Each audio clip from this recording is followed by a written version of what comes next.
Fala galera, tudo bem com vocês? Sejam bem-vindos a mais uma entrevista do podcast da ISOL. Hoje eu tô aqui com o Júlio. É um prazer estar com você, Júlio. Tudo bem? Tudo bom.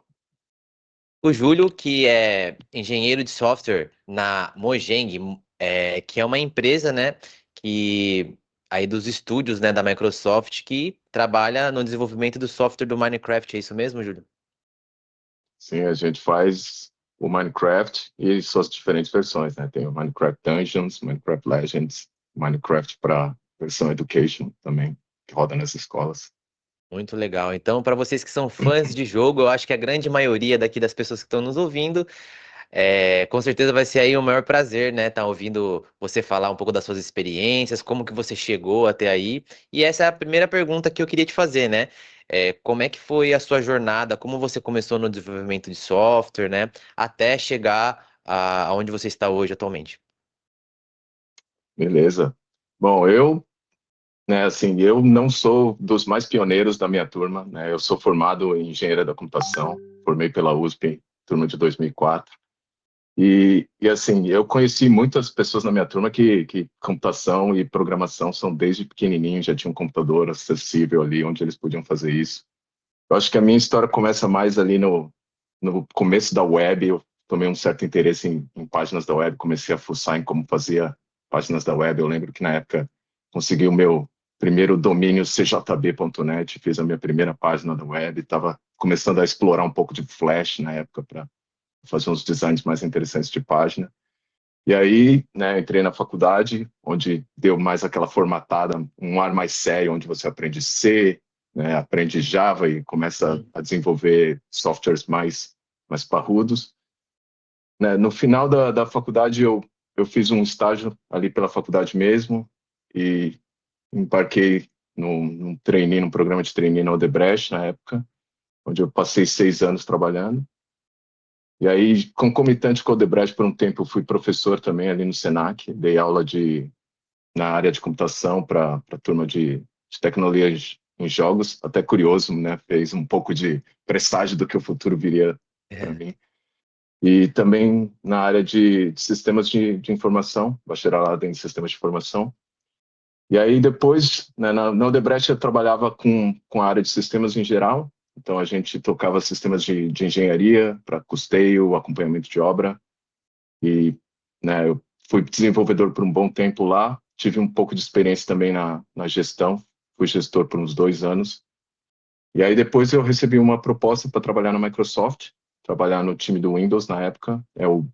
Na época eu tinha o nome de Windows Sustained Engineering, que é basicamente o time que toma conta das versões no mercado do Windows, né? Então, aqui na Microsoft, o Windows é separado basicamente num time que cuida da próxima versão do Windows, né? Então, o Windows que está por vir, o Windows 12, o Windows, sei lá qual a próxima, e o time que cuida de todo o resto, né? Tudo que está no mercado que precisa de suporte. Então, sempre que você vê o seu computador atualizando, saiba que por um bom tempo eu podia ser uma daquelas pessoas que está atualizando o seu computador, né? Então, sempre que você vê aquela tela azul, um sorrisinho, uma carinha triste, né? Saiba que era o nosso time que recebe todas aquelas informações e tem que resolver qual que é o problema que está te gerando aquela tela azul. Então, por um bom tempo, minha vida foi investigar a danada da tela azul. Que E legal. aí, né, nos últimos 2 anos, eu mudei para Mojang, que faz o Minecraft.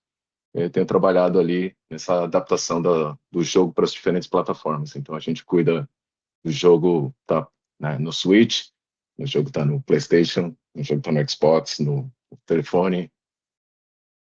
Legal. É isso E aí. como é que foi para você essa mudança aí, né?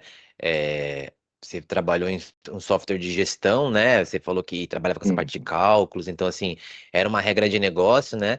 Depois você foi para essa parte Uhum. de mais segurança, vamos falar assim, né? De como deve, né? Mais assim, mais focada na manutenção, né? Do produto ali, né? E hoje no desenvolvimento de fato, né?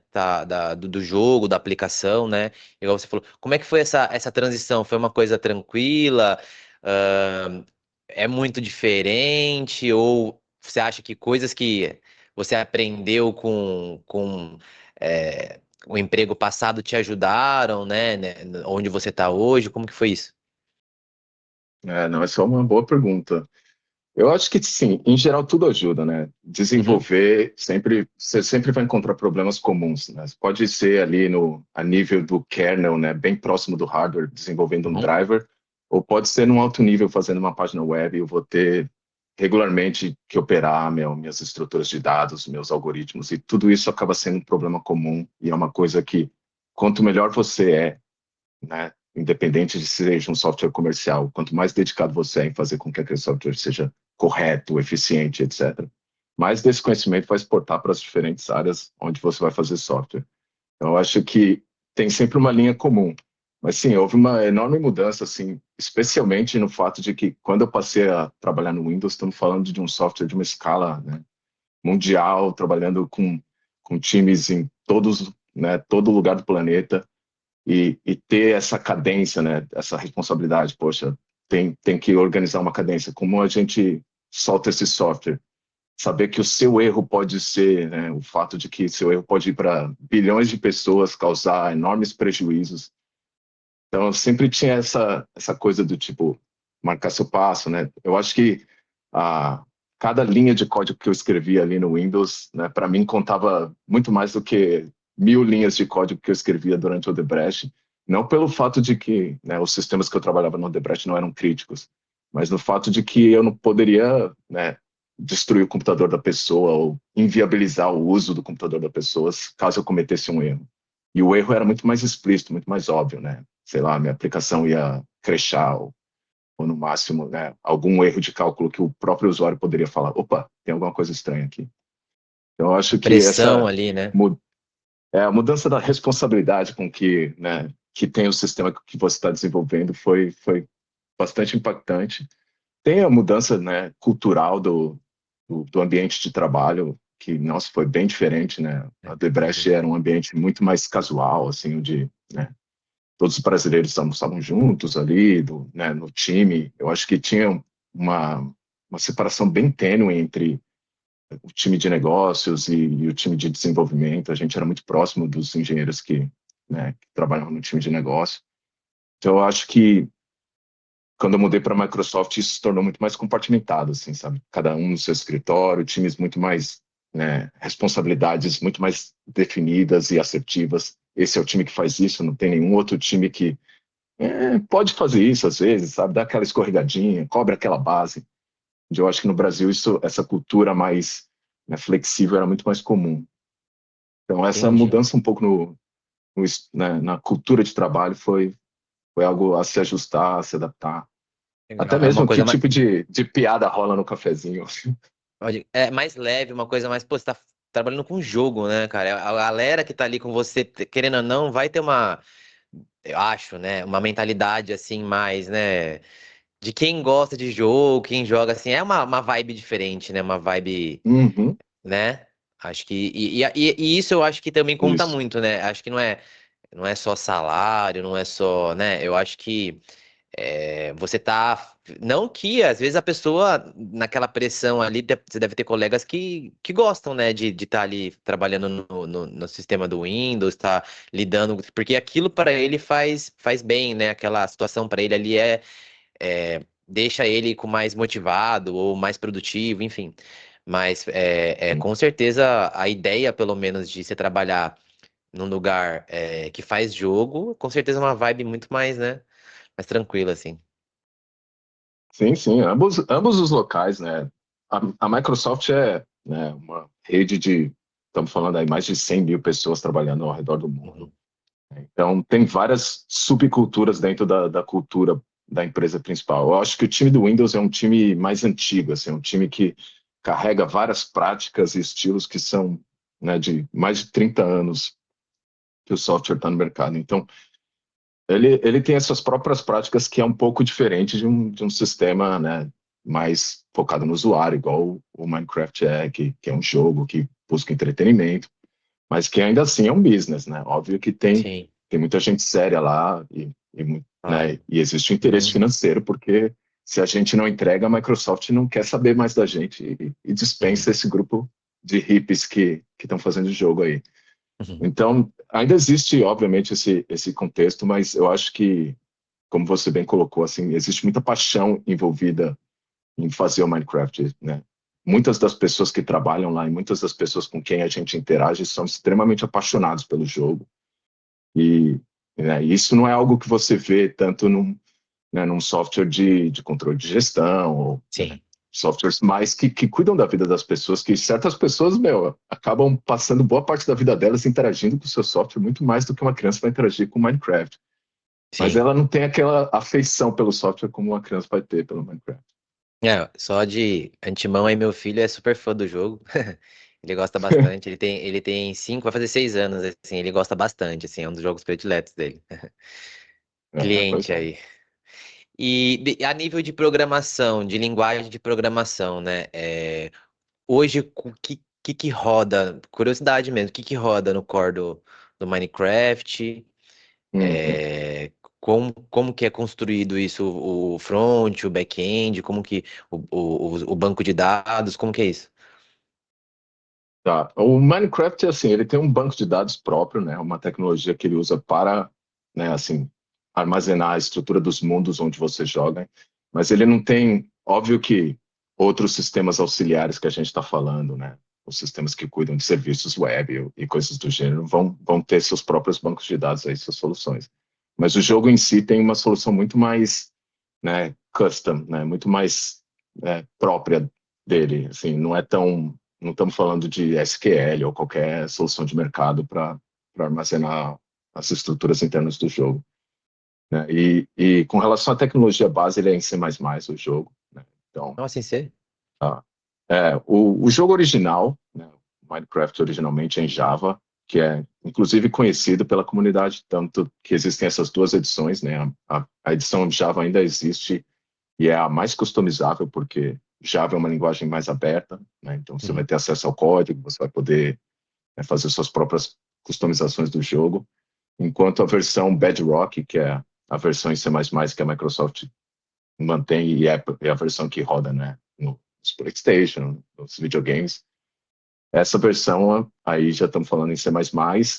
Óbvio que tem um aspecto de customização que os criadores podem fazer, então, né, para quem é familiar com Minecraft, você tem um marketplace dentro do Minecraft, onde você consegue, né, add-ons, que são tipo customizações dentro do jogo, né, novas ferramentas, novos equipamentos, etc. E você também consegue novos mundos, novas texturas. E aí esses criadores de conteúdo podem criar conteúdos até bem imersivos. Tem jogos de RPG, tem uma série de mini jogos feitos dentro do Minecraft. E aí para esses eles têm, né, a gente tem uh, o TypeScript. TypeScript Ah, é a linguagem TypeScript. pela qual a gente pode customizar, então você pode fazer menus dentro do jogo e Entendi. tal, fazer certos comportamentos. Então a gente tem meio que uma engine de TypeScript dentro do jogo que é para permitir com que os criadores possam customizar o produto. Que bacana. E, assim, porque você trabalhou dentro de uma empresa grande, né? Que foi a Odebrecht, né? E numa Uhum. empresas maiores ainda, né? Que são aí big corporations mesmo, né? Que, poxa, a Microsoft. O que você acha que é a principal diferença de você trabalhar numa grande corporação, assim, de cara, assim, cultural, né? Que você fala, poxa, você falou um exemplo do Brasil aqui, mas eu acho que é uma coisa mais Brasil barra Estados Unidos, mas que assim, poxa, nas AWS, você deve ter colegas, né? Na AWS, na Google, na Microsoft Uhum. é diferente por causa disso. Não sei se essa questão de funções que você falou, né, que são bem delegadas, assim, né, bem nichadas, grupos menorzinhos, assim, com responsabilidades e tal. Mas além disso, o que tem de diferente, assim, de trabalhar numa empresa dessa? Sim. Bom, eu acho que a natureza do trabalho já é bem diferente aqui nos Estados Unidos, né? Então já existe um pouco dessa relação trabalhista que a gente tem no Brasil, mais, né, formal, mais, né, comum entre todos os pares. E aqui nos Estados Unidos tem muito mais uma relação individual entre você e sua empresa, com bem menos, né, estrutura de regras estabelecidas pelo Estado de antemão. Então, por exemplo, não tem uma CLT aqui onde você vai ter sua carteira assinada, Uhum. com certos compromissos que a CLT mesmo te dá. Então, sei lá, a CLT vai estar falando, você tem direito a 30 dias de férias por ano, a 13º, bababá, bibibi. Isso não vai existir. Aqui vai ser sempre uma relação entre você, a empresa e Empresa para talvez o empresa. sindicato, talvez um sindicato possa, né, ter algumas regras adicionais para aquela função. Então, se tem um sindicato forte que cobre, sei lá, a sua função aqui, então você talvez tenha essas. Então é muito mais essa coisa pessoal. Então você tem que estar bem mais preparado, né, a entender que se o contrato não especifica que você tem direito a, sei lá, um seguro de saúde, você não tem direito a um seguro de saúde, né? Isso não Uhum. existe essa regra pela CLT, porque não existe uma CLT. Então eu acho que essa é uma diferença, né, que impacta às vezes como, né, você vai procurar novas funções e né, como você, não sei, tipo, o certo conforto e paz de espírito que você tem na segurança do trabalho, né? Que eu acho que é uma diferença. Agora, assim, de termos de como é trabalhar dentro dessas empresas, assim, eu acho que muda muito pouco do que é trabalhar dentro das empresas no Brasil né, de porte similar, assim. Então, trabalhar na Odebrecht para mim foi uma experiência muito similar a trabalhar na Microsoft, né? Existe uma hierarquia bem maior, né? Você não vai estar em contato com, sei lá, o presidente da empresa ou o dono da empresa, como numa empresa menor, onde muitas vezes você é até amigo do dono da empresa. E pudera eu fosse amigo e pudesse ir na casa do Bill Gates de vez em quando, né? Mas aqui a hierarquia é muito, né? E assim como era no Debrecht também, encontrar o Marcelo Debrecht ou algum familiar da empresa era, tipo, pô, uma enorme honra, né? Era algo que você raramente ia conseguir. Então eu acho que é bem comum essa coisa. Eu acho também aqui a Microsoft tem, né, e as outras empresas também têm, né, uma cultura bem miscigenada também aqui nos Estados Unidos talvez, mas é o fato de que tem muita gente de muito lugar, sabe? Então, foi uma das primeiras coisas que me chocou, assim, foi o fato de que, né, quando eu estava começando, tinha um cara da Alemanha, um cara da Índia, um cara do Egito, um cara da Argentina, e gente de tudo que é lugar, assim, eu fiquei todo, nossa, né, o input cultural é muito grande, assim, muita gente de muito lugar. Legal. Então, até a questão da comunicação, né? Assim, Sim. sotaque, né? Acho que cultura também, porque brasileiro a gente sabe as piadas que ele vai dar risada, sabe, né? A gente Uhum. às vezes faz uma piada com o cara que o cara não, tipo, não acha graça nenhuma, né? Tipo, não faz sentido pra ele aquilo. Aí deve ter umas coisas assim, Nossa. né? Eu acho que eu passei 6 meses sem saber o que é ser engraçado, cara. Meu Deus do Caramba. céu, sabe? Tipo, você nem sabe até onde você pode ir, né? Sabe? Você fala, pô, eu tenho até um certo receio de tentar fazer uma piada aqui e ser mal interpretado, né? Porque Cancelado, né? Fazer a piada cancelada. eu lembro uma vez que eu, né, fui no banheiro, fui escovar os dentes, aí eu tô ali escovando os dentes, entra um muçulmano, bem vestido de muçulmano, assim, né? Com um negócio na cabeça e tal. Aham. Uma roupa, né? Eles têm um negócio que eles usam na região da cintura, assim, né? E é tipo como se fosse um roupão, assim, sabe? Tipo, uma roupa só. E aí ele olhando pra mim, eu comecei a ficar desconfortável, né? Eu falei, pô, o que que tem de estranho que Uhum. eu tô escovando os dentes, né? Aí ele me perguntou assim, pô, que não, ele comentou que não achava, né? Que achava interessante a gente usar a escova de dente, que o profeta tinha ensinado a escovar os dentes de outra forma. E aí ele usava tipo um torocinho, assim, um cabinho parecia um cabinho de madeira, assim, sabe? Que a seiva é especial, sei lá. E aí ele só amassava a pontinha assim e ficava esfregando aquele toquinho de madeira no dente, assim. E eu tipo, pô, cara, Caramba. ok, ok. Totalmente aleatório, diferente, assim, né? Tipo, Vai que ter uma louco, hora choque que, né, cultural. de repente ele vai parar, né, vai botar o tapetinho dele lá, vai começar a fazer a Uhum. reza dele voltado para Mac, e você vai tipo, opa, eu acho que a reunião acabou, né? Caramba. É Então, eu acho que diferente, essas né? diferenças são bem interessantes. Legal, legal. É, você tá num lugar multicultural, né, cara?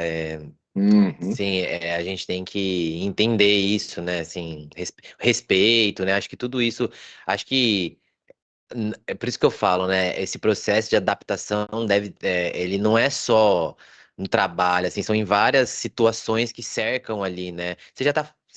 Vai estar depende da situação de cada um, mas normalmente longe da família, né? Longe dos amigos e tal. Hum, Então, assim, tem toda uma carga, né? A questão cognitiva, acho que também da linguagem. Então, você tá falando, tendo que ficar traduzindo as coisas, né? Uma língua ali que não é sua ó, língua. Isso cansa, né? Cansa isso, né? Dá um estresse mental ali, né? Então, assim, acho que toda essa adaptação tá. não é pra qualquer um mesmo, né? Tipo, tem gente que Assim, com tinha um certeza não. bom grupo de brasileiros aqui, né? Aqui na região tem, né, tem a Amazon, é daqui, é do estado Ah, de Washington, então é um dos principais headquarters deles. A Meta tem headquarter aqui, Uber tem headquarter aqui, né? Então Google tem também, a legal. Nintendo tem aqui, E fica tem, perto os tem mais prédios? outras empresas. A maioria fica ou em Seattle, ou aqui, né, que a Microsoft tem o campus dela, que é um pouquinho perto de Seattle, que é Redmond. Ah, Então, legal. ficam entre esses dois lugares os principais. Então, a gente está Eu. falando de ter um bom volume de empresas na área de tecnologia que trazem, né, imigrantes ou, né, trabalhadores de fora. E aí, né, boa parte também acaba vindo do Brasil. Encontrei uma boa comunidade pernambucana aqui, é uma comunidade Caramba, bem forte. É assim, legal. vem bastante gente da Federal lá de Pernambuco pra cá. Tem uma moça que tá trabalhando aqui com a gente, ela é alemã, né? E aí, Hum, assim, ela tá no Brasil porque ela quer, né? Na verdade, assim, ela gosta da cultura brasileira, enfim. Ela falou que os brasileiros são muito bem vistos lá na Alemanha, assim, na questão de programação, assim, a galera, tipo, porque eu perguntei, né? Falei, poxa, como que é essa questão? Ela falou, não, meu. Ela falou, inclusive, que ela tá terminando a graduação dela na Alemanha, né? Ela tá fazendo remoto. Ela falou que meio que se arrependeu, que ela queria ter, tipo, feito no Brasil. Eu falei, sério, ela é? Poxa, é bem. A galera na Alemanha, pelo menos, tipo, reconhece bastante o programador brasileiro, né? O engenheiro, então. Fiquei feliz, uhum. assim, achei muito legal isso, né? E você tá falando que tem bastante gente aí, a gente deve ser bem Tem. visto, assim, por eles, né? É sim, não, e eu acho que temos uma formação bem forte, né? As universidades Uhum. públicas do Brasil são bem competentes na formação de profissionais da computação. Eu acho que o Brasil tem uma boa visão no resto do mundo com relação à nossa área de desenvolvimento de software. Talvez não tenha tanto na área mais, né, base, assim, se a gente estiver falando, né? Porque a minha formação como engenheiro da computação por um, né, uma boa parte dela inclui também o hardware mais fundamental, né? Então, estamos falando de FPGA, né, de fazer o circuito mesmo integrado pelo qual, né, as CPUs, na qual as CPUs são feitas, por exemplo. E essa é uma área de atuação. Eu tenho alguns colegas meus de faculdade que foram para essa área, né? Tem empresas em Campinas e tal, ou foram para o internacional. E aí eu acho que essa é uma área onde a gente já não tem mais tanto, né, essa visão, tanto um domínio, porque a gente não tem nenhuma fábrica local, né, Uhum. e algum lugar onde a gente possa colocar esses talentos para desenvolver. E aí acabam sendo todos os talentos que vão para fora, e aí acaba, né, sendo a visão de, tipo, a Inglaterra tem esse tipo de talento, sei lá, China, Japão, Entendi. mas às vezes é brasileiro que vai com essa competência. Acho que a gente é bem forte na área de computação, sabe? Legal. É importante isso pra gente, né? Assim, até pra quem tá ouvindo a gente, né, saber que hoje, né, poxa, basta você querer, né? Independente de onde você tá, né? Você saiu daqui, foi para aí, né? Então, assim, é força de vontade, né? Eu acho que você vai poder falar melhor ainda, né? Até ia te perguntar isso. Eu tenho uma coisa muito louca, assim. Eu tenho um prédio da Microsoft na Paulista, aqui no Brasil, né? E eu fui conhecer lá porque Uhum, a gente hospeda na Microsoft Azure, né? Os nossos sites e nossos sistemas. E aí a gente tem uma parceria com uma empresa, né, que intermedia, e aí ela teve uma reunião lá, eu conheci o prédio, assim, de cara, assim, tinha uma Ferrari, assim, dentro do prédio, assim, na parte, eu lembro, assim, que, tipo, eu falei, caramba, cara, tipo, os banheiros eram bem diferentes, assim, já tinha umas coisas meio americanizadas, sabe, uma coisa, assim, aí eu falei, caramba, já parecia que eu tava num outro lugar, assim, sabe, não parecia que eu tava no Brasil, assim, já foi bem chocante pra mim, assim, imagino mesmo tá aí, né? E o que eu ia te perguntar também, que eu uhum. acredito que todo mundo que, quando conversa com alguém assim que tá trabalhando pra fora, como a gente, né, como você conseguiu, né, a vaga de emprego, como se preparar para uma vaga de emprego. Acho que se a gente puder falar um pouco disso, seria bem legal, né? Você contar como é que foi o teu processo, né? A gente conversou aqui em off um pouco, você me explicou, acho que seria legal, né? Porque eu também, algumas pessoas que eu já ouvi me disseram algumas coisas um pouco diferentes, em questão de certificação, que até a gente até brincou, né? Como que, o que que uma empresa dessa espera de um desenvolvedor, né, que para estar fazendo essa contratação? Eu acho que assim, né, na questão de certificação, eu acho que é sempre importante, assim, né, você ter formalismo com relação às suas competências, ter formas de demonstrar que você sabe o que você está dizendo saber, né? Então, seja, né, um diploma de bacharelado, seja uma certificação num tópico específico, isso sempre vai, né, favorecer Agregar, né? você. Eu acho que, assim, certas áreas têm uma relação com certificação muito mais, né, estrita do que programação, necessariamente. Né? Você saber programar, você não necessariamente precisa ter nenhuma certificação, né? E até, às vezes, né, pessoas que não programam ou não têm uma certa exposição com uma linguagem de programação, mas têm, né, fluência na programação, muitas vezes podem conseguir vagas, né, em áreas de desenvolvimento para uma outra linguagem só porque elas têm esse fundamental de, eu manjo isso. Então, por exemplo, eu conseguiria trabalhar com .NET mesmo eu não tendo muita experiência, bagagem com .NET, né? A maioria dos sistemas que eu desenvolvi foi em C++, então essa é a minha linguagem forte, a linguagem que eu tenho mais, né, fluência e uso cotidiano, mas eu conseguiria fazer Java, eu conseguiria fazer em PHP, Python. É mais aquela questão de, tipo, eu preciso só de um tempo para eu, né, me adaptar à sintaxe aqui, como é que é as estruturas, quais são os principais, né, classes e bibliotecas que eu tenho que usar, e aí, pau na máquina, entendeu? Então, eu Perfeito. acho que é muito mais essa fluência que acaba sendo interessante. E, né, no meu caso pessoal, então eu acho que existem duas principais trajetórias, assim, que eu pude ver. Uma é o que sai da graduação e já vem direto para o mercado de trabalho aqui no exterior, né? Então tem né, a Microsoft, a Google, várias dessas empresas têm vários recrutadores que vão, né, para o Brasil, mandam funcionários fazerem, mostrarem, né, as trilhas de carreira possíveis e eles pegam recém-graduado, às vezes, até para estágio no final da graduação. Então, tem muitas dessas contatos. Então, se você está cursando a universidade, eu recomendo, né, procurar o pessoal da universidade para ver se não tem como receber esse tipo de pessoa, né, porque é uma das principais portas de entrada para quem está recém-saído da faculdade e está querendo um emprego fora. No meu caso, eu já estava trabalhando, né? Então, Uhum, foi networking.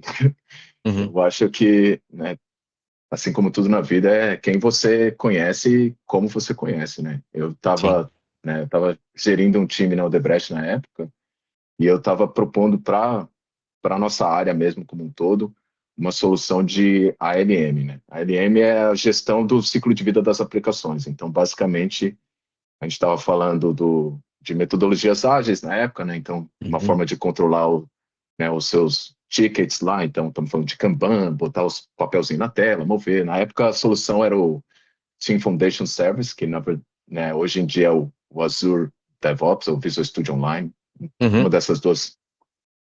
E aí, né, eu estava implantando isso lá nos times da Odebrecht e junto a isso, né, eu acabei fazendo contatos com o pessoal aqui nos Estados Unidos que estavam rolando um evento. Aí eu vim para um evento aqui nos Estados Unidos nessa área. E aí, papo vai, papo vem. Acabo conversando com pessoas que estavam trabalhando na Microsoft. Perguntei sobre posições que tinham abertas, como é que conseguia trabalhar na Microsoft. E recebi uma posição aberta. Alguém fez um referral, falou assim, ó, então tem essa posição aqui para engenheiro de software que é aplicada. Eu apliquei para a posição, fui chamado para entrevista. E aí, né, no caso na Microsoft em geral, você tem uma primeira entrevista que eles chamam de screening, né? Basicamente eles estão querendo ver se o candidato tem os domínios que eles querem. Então, é uma entrevista um pouco mais leve do que o ciclo de entrevista que vai vir depois. E aí, uma vez que você passa por essa, você vai conversar com o pessoal da RH aqui.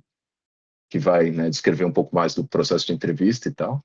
E aí você vai entrando num ciclo de entrevistas, né? No meu caso, eu acho que foram 5, se eu não me engano. E aí você vai passar por entrevistas que vão variar no nível de dificuldade, vão variar no que elas estão procurando saber de você. Algumas vão ser mais comportamentais, a pessoa está querendo saber como é que você lida com situações de estresse, por exemplo. Hum. E outras já vão ser extremamente técnicas. Inclusive, fiz até uma entrevista na época com o diretor da área que eu ia trabalhar, ou seja, um cara que estava, sei lá, uns 3 cargos acima do que eu ia ocupar. Então, né, foi, né, assim, uma das entrevistas bem difíceis, inclusive, né, uma pergunta bem, né, com uma pegadinha ali, né, Hum. quesinho que ou você observa ou você vai passar um tempão tentando buscar respostas sem encontrar. E aí, né, eu recebi uma oferta, né, que é basicamente você passou nas entrevistas, a gente achou o seu, né, perfil interessante e está aqui o que a gente está disposto a te pagar. Quer vir? E aí eles, né, facilitam a relocação. No caso, tem todo o trâmite legal com os Estados Unidos, né? Você precisa de autorização de trabalho para poder trabalhar aqui. E aí você vai, né, passar por todo esse processo. A empresa, em geral, tenta fazer tudo com que, né, as coisas caibam dentro da janelinha de tempo, porque tudo isso, né, é bem Uhum. burocrático e depende Sim. de, né, fazer entrevista na embaixada dos Estados Unidos, blá, blá, Uhum. blá, conseguir toda a papelada. E é um calhamaço servido de papel. E aí, uma vez que passa tudo isso aí, né, eu mudei para cá, vim com minha família, na época era eu e minha esposa e minha filha, e aí depois tive mais um filho aqui. Que legal.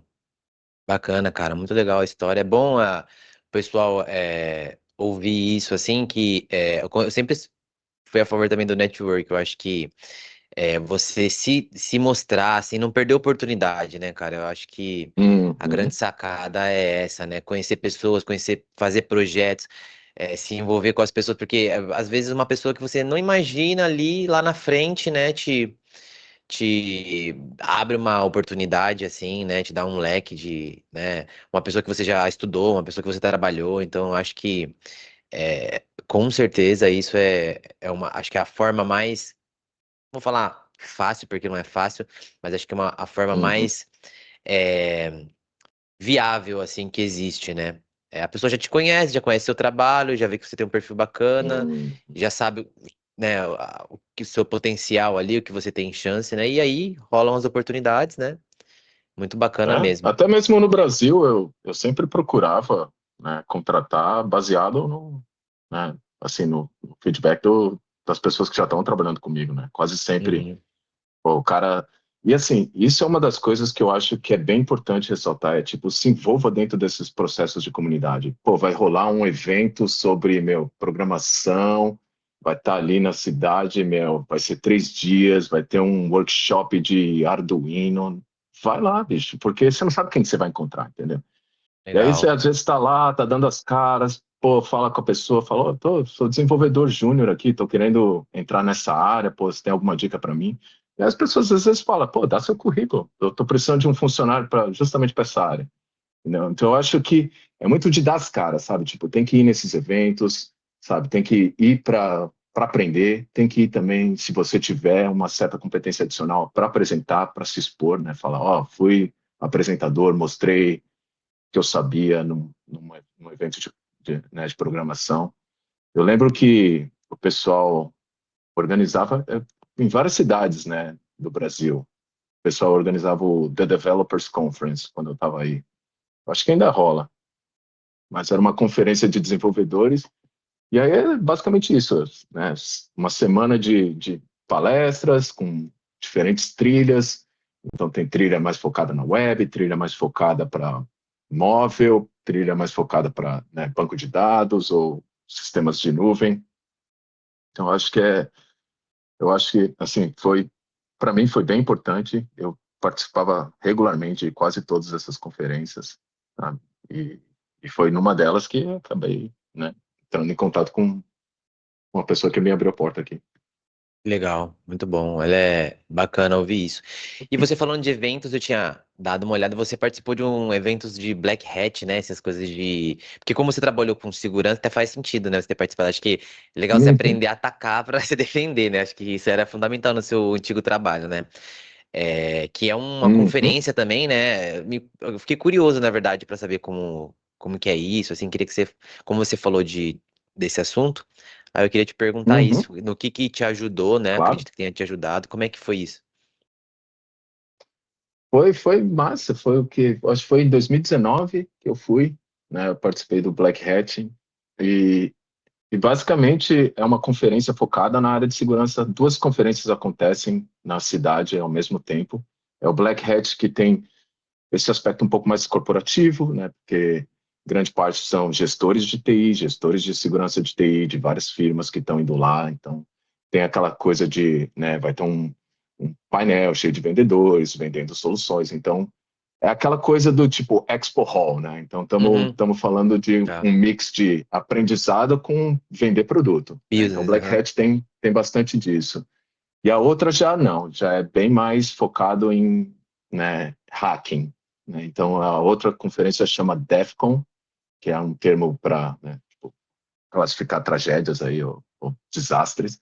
Uhum. E basicamente o DEFCON é essa comunidade de hackers e tal que tem desafios, então eles vão expor, tipo, vai ter workshop, tem até coisa física, né? Tinha um workshop de tipo lockpicking, né? Tipo de abrir cadeado.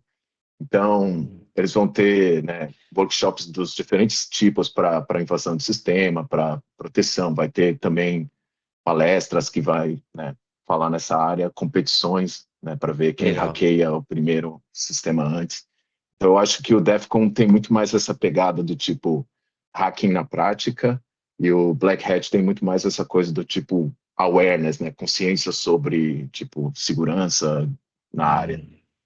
Eu acho que a conferência são 5 dias, né? Assim, eu não acho que, né, necessariamente me formou muito, né? Não foi algo que abriu nenhum horizonte particularmente, né? O que eu já sabia com relação a vulnerabilidades, etc., né? Não foi nada de muito novo, mas foi interessante estar ali com a comunidade, ver, né, quem são essas pessoas, o que é discutido nesse tipo de conferência. Então, tem até, né, apresentações assim de nível bem político, né? Estamos falando de gestores políticos, né? Então estamos falando de prefeitos e pessoas nessa gente e como eles devem proteger, né? Porque ali eles estão falando de proteção muito mais dos seus cidadãos, né? Então eu quero Aham. proteger o seu dado, né? Uhum, uhum. Cidadão.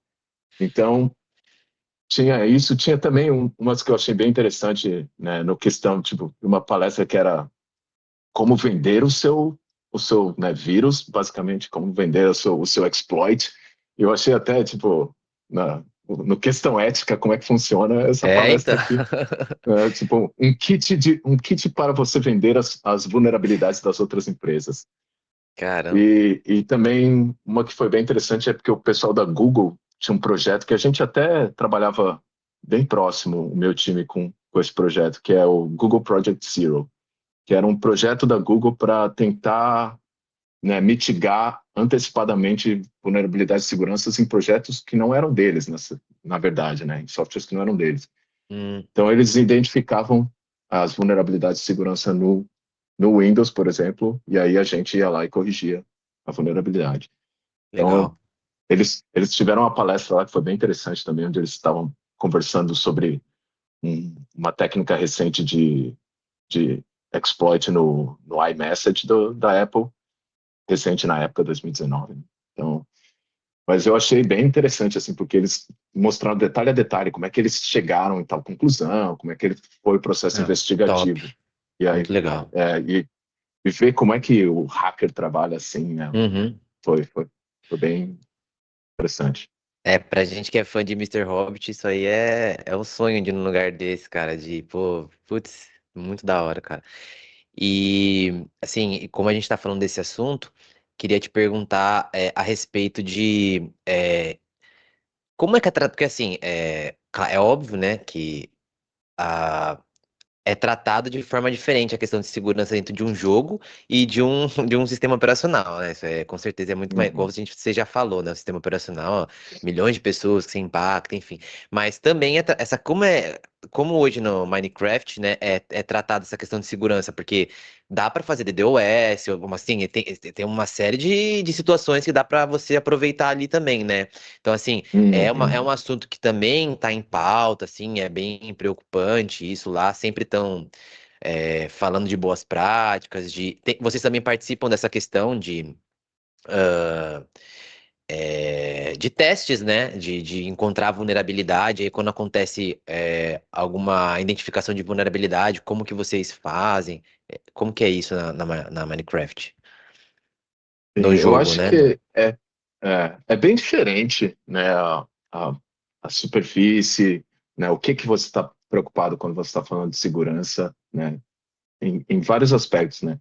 Então, quando a gente está falando do Windows, né? Para o nosso time que está desenvolvendo o Windows, nossa preocupação é basicamente garantir a integridade de todo o resto, né? Então, Uhum, a gente tem que garantir a integridade do sistema como um todo. Então, se a gente né, a porta de entrada de uma vulnerabilidade, todas as outras aplicações do sistema agora uhum. estão possivelmente Vulneráveis, né? comprometidas, Uhum, né? Então era muito mais essa coisa do tipo, você não pode tropeçar aqui, né? Qualquer acesso de memória, eu lembro que um e-mail até ingênuo meu, assim, um dos primeiros e-mails no círculo de segurança do time foi por que que isso era errado, né? Tinha uma variável que estava sendo usada sem ter sido inicializada. E eu, ingenuamente, falei, qual o problema disso? Sabe, tipo, eu entendo que é um erro, né? uhum. O número Talvez é só uma lixo que... prática ali, vamos falar assim, mas nada É, que interferia assim numa segurança, né? Eu também agora ainda exato, não eu falei entendi assim, como. Você vai me explicar, eu eu vou descobrir, porque ingenuamente pra mim falei assim, também eu tô igual você, tipo, assim, não, de boa. eu ingenuamente falei, poxa, a memória nem foi inicializada, sabe? Porque a classificação que eles deram foi de... Isso é disclosure, né? Tipo, tá tendo um vazamento de informação. Eu falei, Nossa. poxa, que vazamento de informação? A variável nem inicializada foi. Qual é o uso de garbage? Eu falei, né? Que era lixo. Eu falei, qual é o uso de lixo? E aí a pessoa me corrigiu, falou, não é lixo. É uma memória que foi utilizada antes. Então, por exemplo, o que acontece é o seguinte: uma área de armazenamento das memórias, aquelas variáveis locais que você usa, por exemplo, elas são armazenadas numa área conhecida como pilha.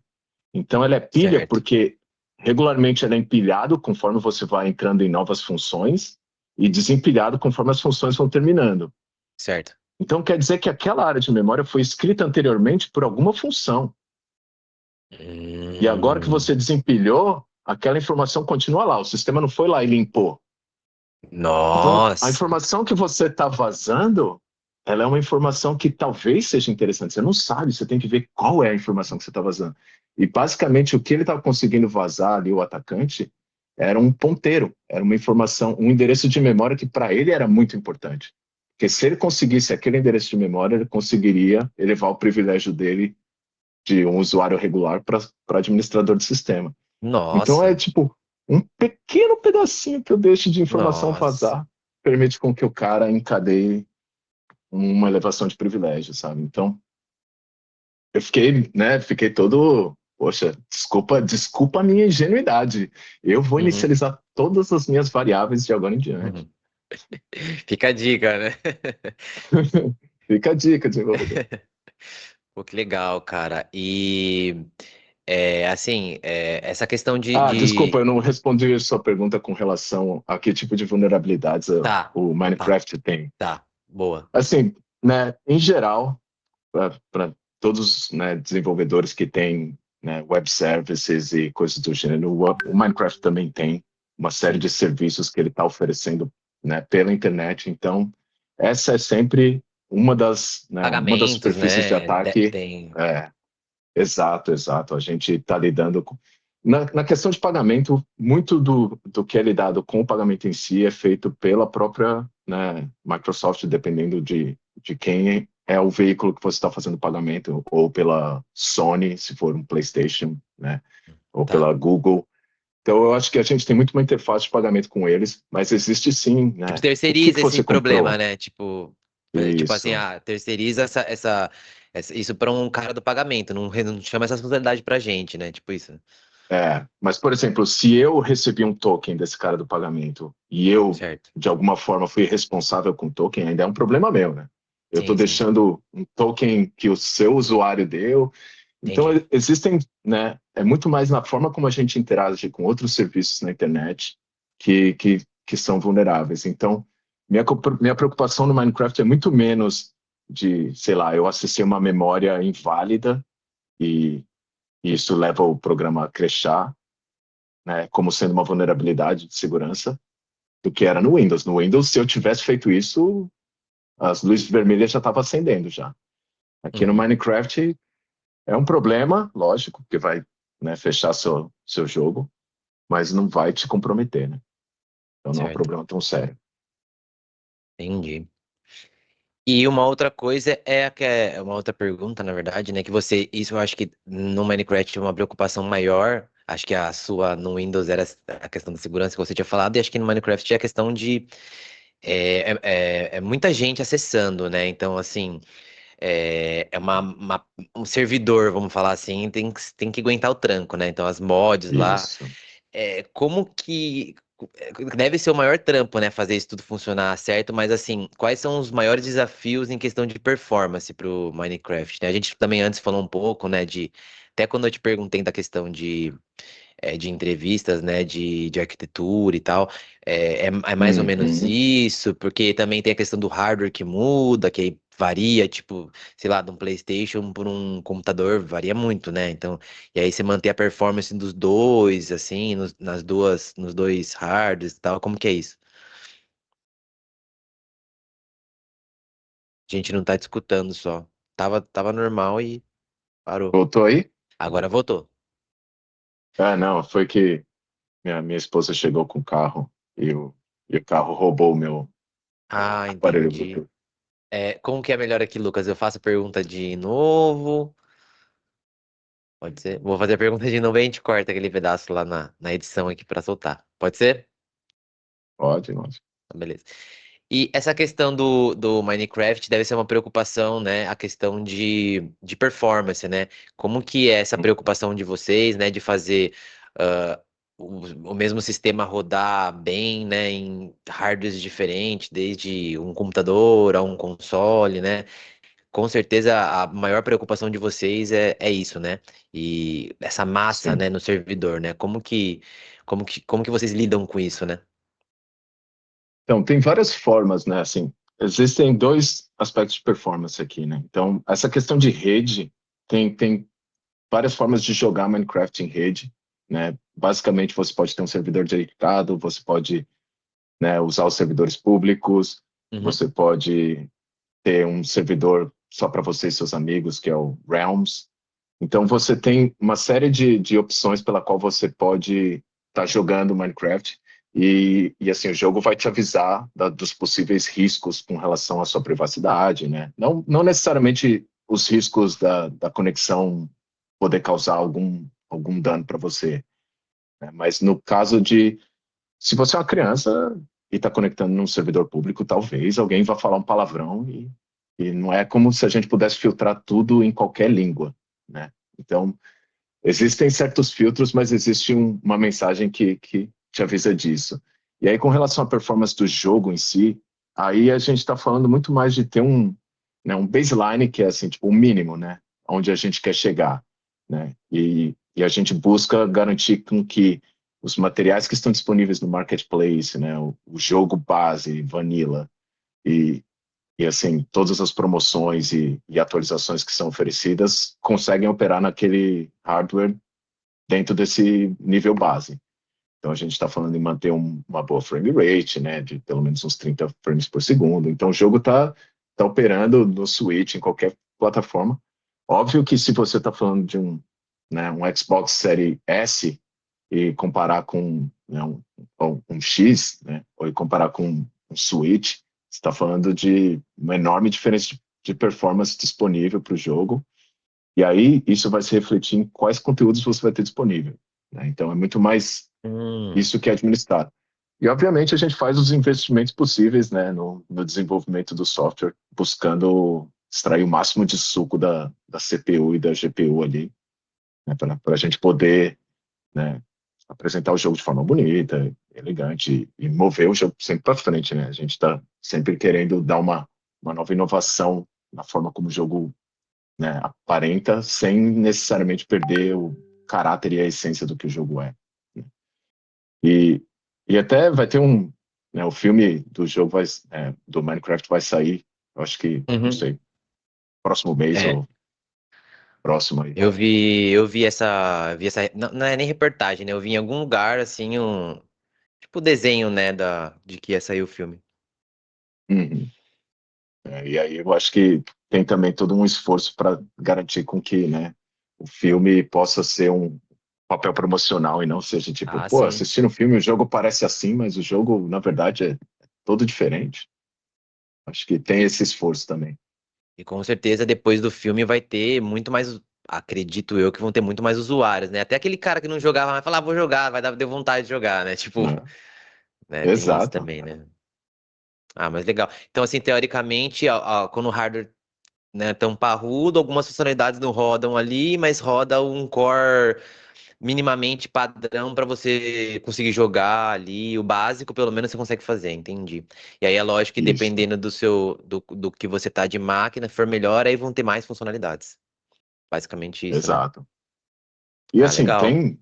tem construções incríveis no Minecraft. Assim, sem brincadeira, assim, tem coisas que pessoas já fizeram dentro do jogo que eu não ousaria, né, tipo, de alguma forma quebrar a experiência do usuário, seja ele perder o que ele fez por qualquer razão, seja tornar, né, impossível de jogar porque ficou muito lento, porque o jogo crasha ou qualquer coisa do gênero, sabe? Então, tem, tem muita paixão envolvida no que as pessoas fazem, e muitas horas de tempo dedicadas para o jogo, né? Então, a gente tem que ter sempre esse tipo de cautela quando está, né, desenvolvendo algo novo para o jogo, que é tem que garantir com que tudo que estava antes continue a funcionar na forma como estava funcionando, porque as pessoas dependem disso. Né? Sim, sim. E assim, pra gente finalizar, falando assim, um pouco dessa questão do futuro, né? Que te perguntar, na verdade, eu sempre pergunto para as pessoas e é um assunto que a gente não falou em nenhum momento ainda e eu fiquei curioso de te perguntar como é que tá aí as coisas, né? A respeito da inteligência artificial, né? A Microsoft ela tem o Copilot, né? Assim, eu não sei se isso, acho que não. Não é, nunca vi pelo menos nada integrado assim de inteligência no jogo, não lembro agora pelo menos. Mas como tem Uhum. sido isso aí na empresa aí, na cultura? O que vocês andam conversando em relação a é, é uma coisa que vai ser incrementada ou nada a ver? Ou isso só tem ajudado vocês a, de alguma forma desenvolver? Vocês têm utilizado também IAs aí? Como que tá isso? Não, isso é super pertinente, cara. Eu acho que assim tem a minha visão pessoal, óbvio, sobre o que Uhum. é inteligência artificial e quais os potenciais. É uma área que eu, desde a faculdade, sempre fui, meu, extremamente apaixonado. Eu acho que no meu primeiro ano de faculdade, eu lembro que eu ouvi falar sobre redes neurais e, nossa, fiquei tipo, meu Deus do céu, que assunto fascinante. Só É, que aí eu fui na biblioteca, peguei um livro sobre redes neurais e tomei um choque de realidade tão forte que eu fiquei pelo menos uns 3 meses sem procurar saber sobre o assunto, que era uma matemática é extremamente avançada para o tenso. que eu Aham. conhecia na época, sabe? Então eu falei, não, pera lá, vou ter que comer bastante arroz com feijão para poder ler esse livro. E Uhum. é curioso ver como, né, 20 anos depois, o assunto se tornou o mais relevante no mercado de Sim, trabalho. Eu acho que assim, a Microsoft está no olho do furacão, né, com relação à inteligência artificial. Tá acontecendo bastante, assim, corporativamente falando, né, um empurrão para incorporar, seja no seu dia a dia de trabalho, seja nas práticas do estúdio, seja no jogo em si, né, nos produtos que a gente está oferecendo, inteligência artificial. Então, até meio recebido um pouco com, acho que, né, sei lá, a sensação é meio mista, que eu não diria que todo mundo está abraçando da mesma forma, falando, opa, melhor coisa do mundo que já aconteceu, deixa eu embarcar nesse barco. Muita gente está bem irritada com o fato de que não vê muito sentido para trazer inteligência artificial para dentro do jogo, por exemplo, mas sente que está sendo pressionado para fazer esse tipo de pensamento, né? Busca alguma razão para atacar esse É, negócio. eu mesmo não vejo assim uma coisa pra, sei lá, vai ajudar o cara a jogar melhor, sei lá, tipo, não consigo Então, pensar. assim, Eu perguntei por curiosidade mesmo, assim, porque. não, é uma ótima pergunta. Eu acho que existem, né? Por exemplo, eu não removeria completamente quaisquer potencial de uso, mas eu preferiria a forma como a gente costumava pensar nessas coisas antes, muito menos do tipo, como eu posso usar a inteligência artificial e o que que eu preciso, sabe? Tipo, Uhum, né? E se eu pensar assim, por exemplo, inteligência artificial me ajuda a analisar dados de forma bem mais eficiente. E aí eu poderia pensar que uma das coisas que inteligência artificial pode me ajudar como Mojang é entender melhor a minha audiência. Então, o que que eles estão pensando do jogo? legal. Eu não tenho tempo para ir nas redes sociais e sair filtrando tudo que é mensagem sobre Minecraft, mas a inteligência artificial tem, né? Então, eles podem, pim, num segundo já me dizer, né, o Quanto que que as tempo pessoas estão estão jogando? Qual pensando, horário estão jogando? Qual a faixa etária, ou, né? Tipo isso, né? ou qual seria o tipo de nova criatura que mais atrairia, Entendi. sabe, interesse. Então, eu acho que existe potencial, mas é muito mais que perguntas que a gente deveria estar fazendo, ao invés de como é que eu posso colocar a danada Uhum. do meu investimento bilionário nesse jogo, né? E aí, no desenvolvimento, eu acho que bem pouco. Eu vi algumas iniciativas, assim, não formais, assim, né? Não, ó, só, você vai passar a usar Copilot agora. Mas a gente tem acesso ao Copilot do GitHub, né? Então, a gente pode usar, né? E tem uma versão que tem todas as proteções de propriedade intelectual colocadas Legal. para que a gente possa usar no nosso desenvolvimento. Mas eu não vi ninguém usando, não. E assim, não estou sabendo de alguém cuja vida mudou porque, poxa, usar Copilot enquanto eu estou desenvolvendo alguma coisa fez a maior diferença para mim. Eu acho que ajuda bastante as pessoas em atividades fora da programação, assim, onde eu tenho visto mais gente comentado, Uhum. tipo, organizar minhas atividades diárias, fazer resumos de reunião, de e-mails Uhum. e coisas do gênero, Uhum. tem sido bem Co- útil. Coisas massivas assim, né? Tipo, vou ter que fazer 40 linhas aqui para fazer, sei lá, um teste de um array, sei lá, alguma coisa assim. Cria aí Uhum, para mim exato. tem umas coisas assim para não ficar perdendo tempo, mas assim, né? Eu acho também que o É, pessoal tem se aproveitado, né? Mas tá aí, eu acho. tem que ter, como diz, se é para ganhar tempo, né, cara? Acho que Exato. né? Acho que eu pelo menos não. A gente sempre pergunta, eu não tenho nada contra, assim. Eu só não acho legal aquela ideia de, lógico, né, de ficar manco, né, dependendo de uma coisa assim, ou aquilo ficar fazendo pra você as coisas assim, você às vezes nem entender o que tá acontecendo ali e tal. Enfim, isso aí acho que Nossa, ótimo ponto.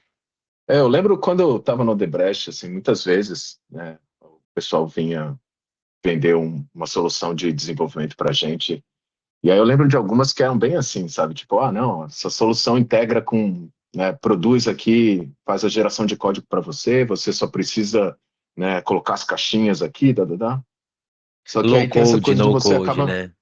exato, você acaba não formando o profissional para fazer o que ele tem que fazer, sabe? Tipo, eu acho que o Copilot pode servir como, né, uma bagagem de utilidades, porque quem aqui nunca foi num Stack Overflow, numa ferramenta do gênero para tirar aquela dúvida rápida? Vou falar na nossa, né? Na nossa época é o que tinha, né, cara? Tipo, Não é? o erro sangrando lá no console, você ia copiar, jogar lá e primeiro o Stack Overflow e bora. Vamos ver o que que os caras estão falando, né? Exato. É o que tinha, né? Uma última pergunta, na verdade. Saiu uma reportagem, né, de uma pessoa que fez um circuito de placa de rede, né? Dentro do Minecraft, alguma coisa assim. Você chegou a ficar sabendo de alguma coisa assim? Pô, esse em particular não, mas assim, é Não. bem comum, né, o pessoal fazer. Tá me ouvindo bem aí? Tô?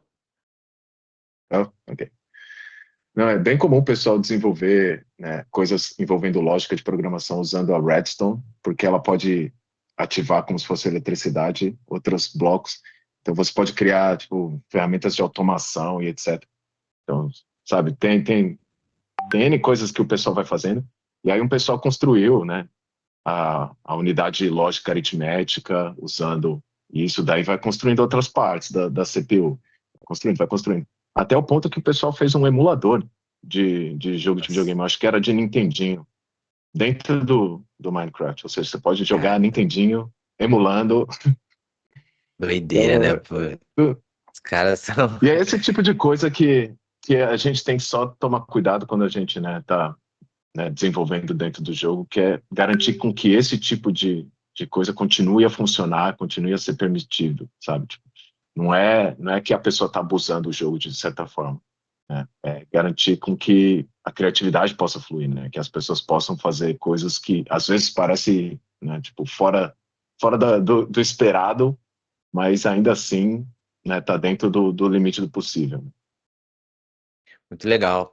Bom, eu queria te agradecer, Júlio, por você ter aceito o nosso convite, ter disposto o seu tempo aí, para estar batendo esse papo com a gente. Foi muito bacana. A gente sempre quis, na verdade, né, assim, ter alguém, né, de jogo, né, de game. A gente trouxe, assim, pessoas de todas as áreas aqui, mas você foi a primeira pessoa de game, né, que a gente.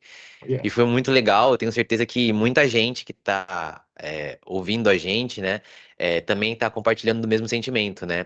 Acho que, se não todo, a maioria dos desenvolvedores tem essa paixão, né, essa afinidade com o jogo e quem nunca, né, foi para dos mais antigos, pra uma Lan House jogar um CS, jogar.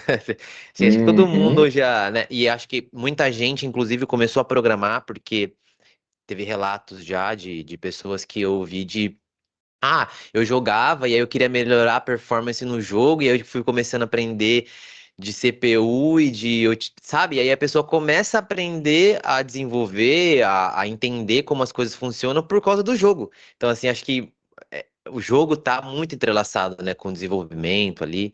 Então, assim, obrigado por você ter falado um pouco da sua história, dado esses feedbacks que são importantes. Eu acho que são as coisas mais valiosas que a gente pode ter, né, esses compartilhamentos de experiências, né, para a gente entender como, que nem você falou hoje, como que estão as vagas, né, como as dificuldades que você tem numa grande corporação, num lugar multicultural, né, isso tudo são coisas que às vezes a pessoa acha que só vai lidar ali com programação, quando na verdade tem outras coisas, né, que a gente também precisa se preocupar. E foi muito bacana essa conversa com você. Acredito que o pessoal que está assistindo a gente também está compartilhando do mesmo sentimento. Queria te agradecer. Muito obrigado por ter topado aí o convite e participado com a gente hoje. Imagina, cara, prazer. E é isso, galera. Vocês que assistiram aqui a entrevista com o Júlio César, espero que vocês tenham gostado. E deixe sua curtida no nosso vídeo, compartilhe aí com seus colegas das suas redes sociais. E toda segunda-feira a gente está aqui às 16 horas com um vídeo com um entrevistado falando sobre tecnologia. Espero vocês na próxima e até mais. Grande abraço.